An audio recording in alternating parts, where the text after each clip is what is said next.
Assalamu alaikum. Today I am going to be talking about cryptocurrency basics and things like, is cryptocurrency halal, and kind of give that kind of Muslim perspective, like my own sort of Muslim perspective. So for those that are new here, I want to welcome you to Simple Muslim and Money, which is all about simple halal investing and personal finance for Muslims.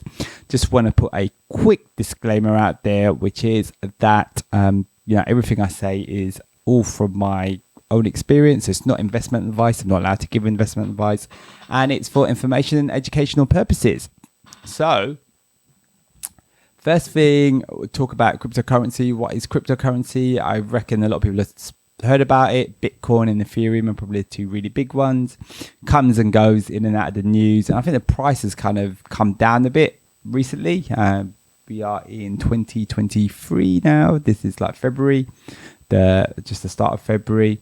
And I guess like one of the first things we would like to know is it halal? That is one of the things I guess that's really important for all of us to understand is cryptocurrency halal?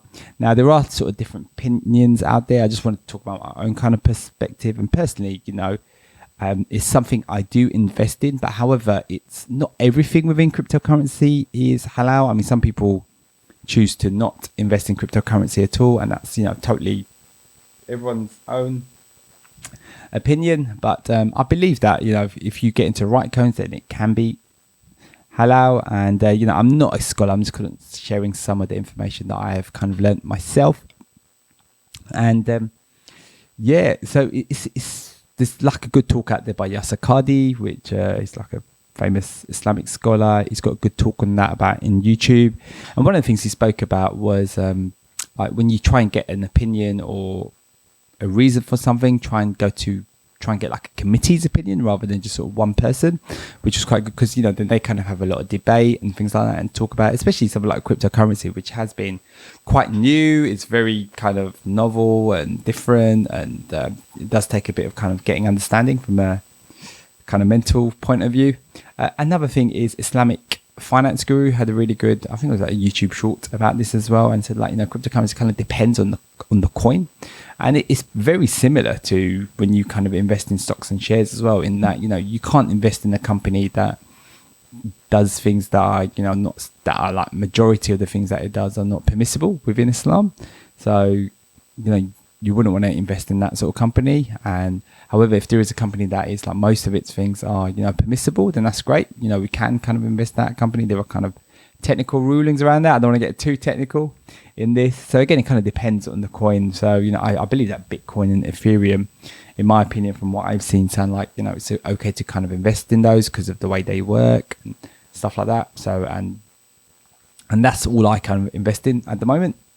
And I guess like another question that people might be asking is why, why do we even care about Bitcoin or cryptocurrency and things like that? So I do want to put a disclaimer out there that this is not investing advice, but it is definitely the future. It is, everything's getting digital finance and everything's kind of getting decentralized. And you hear this term DeFi, which I've heard a lot about. And you can make a payment just like that. You're not dependent on banks or anything like that. It's open 24/7. So you want to make a payment, there's no banks, no intermediary involved. You can just make a payment straight away. And it is definitely the future, and something I think there could be some good opportunities for Muslims in there. Another reason why I like cryptocurrency is that as Muslims, we have certain constraints that we want to follow for, and which are very good reasons for these constraints. And it's to protect us and help protect others as well. And we want to kind of avoid we have to avoid companies and financial instruments and tools and things that are not permissible for Muslims. And I believe that we always need to look for new ways to invest and new ways to do stuff. I believe that cryptocurrency could be one of those ways, and it's something definitely very interesting to look at.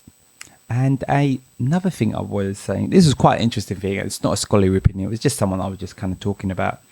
And we're just talking about how kind of Muslims generally need to kind of talk about money and investing and things like that, and halal money.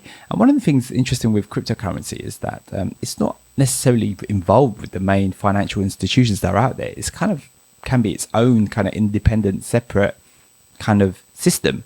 So it's kind of not locked into things like interest and other things that are not permissible for Muslims. So in fact, could cryptocurrency be even more halal than how we manage money at the moment? So that's a really interesting idea. I'm not saying whether it is or whether it isn't, but yeah, just like to sort of point that out. Another thing a lot of people talk to me about is like, what's the point of investing? Why don't you just set up some sort of business instead and make money like that way? And, that is a very good question. Set up some sort of side hustle, some e-commerce business or whatever it is. But however, you have to keep working to make that money.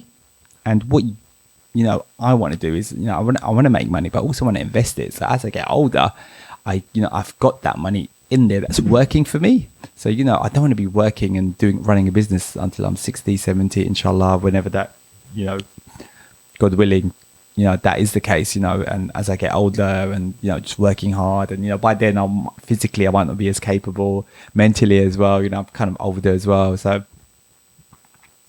the whole idea is to build as much money as possible now so that I can then invest it for the future. And things like a pension and stuff like that. So, I don't want to be constantly working and having to make money constantly all the time just because, I don't have enough money. So that's another reason for this. Another thing a lot of people ask is there a lot of scams out there? And unfortunately, there is a lot of scams where people set up coins, they kind of hype them up, get a lot of people to invest in, and then they quickly sell out, and all these other people are left with these coins that are just kind of rubbish. So definitely be careful about that.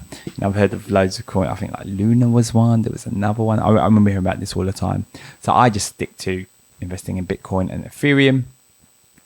Another thing is investment versus trading.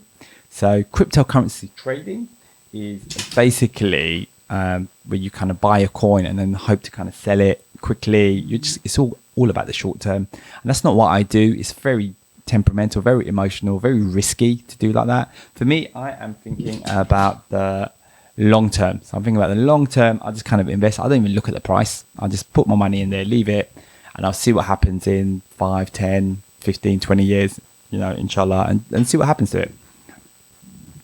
Another really good thing I like to think about is the upside. So, what's the upside of cryptocurrency? If I invest a little bit more money here and there, great, fantastic. I'll put that in there. But potentially I could lose all that money, and which isn't ideal. But hey, it's fine. If that happens, that happens. However, there's a potential upside. Potentially these cryptocurrencies can really go up in value, or they could give me a lot of, opportunity or ways that I can use that kind of money as well. So that's why I just kind of invest a small amount regularly, say every month. I just kind of just leave it in there. I almost like forget about it. I'm not looking about 1, 2, 3. I'm thinking about 5, 10, 15 years, that sort of period. So that's why I kind of put that money in there. So I hope you enjoy listening to the video / podcast. Really appreciate if you smash that like button or hit a subscribe. And I hope to catch you next time. Assalamu alaikum.